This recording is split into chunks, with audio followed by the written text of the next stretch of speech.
Then a canter. Captain Nichols leaned forward in the saddle and urged me to a gallop. I flew over the ground, way ahead of the rest of them, all except one, the giant black stallion.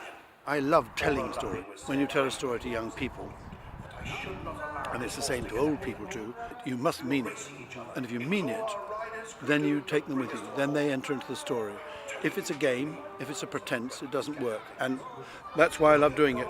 Because if you can bring 800 people, which we had that day, inside your story, it's the most wonderful thing, because it links us all together through the same story. We live through it together, and I love that. One final hurried breath.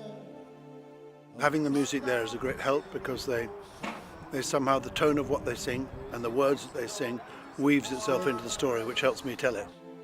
Bonnie loves angels now attend. Well, there are many books written about war, almost all of them about one side's view of the war or the other.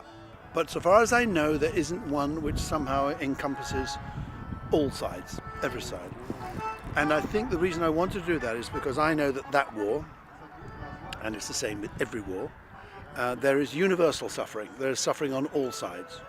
And it seems to me that what we should be focusing on, particularly in these times, 100 years later, after the war began, we should be focusing on the loss and on the pity of that war. It was the most appalling tragedy. It was a Holocaust. And that is, it seems to me, how we should look on it, with deep regret. This is not accusing the soldiers of fact they were simply doing what the politicians told them. But the fact that humanity gets itself into this muddle, where the only way it seems to be able to sort itself out is by killing other humans, seems to me to be both wrong, wicked, and actually doesn't work, because it causes the next war. I love folk festivals because the people who come here love to be here. It's not pretentious at all. There's a warm feeling at folk festivals, which I love responding to.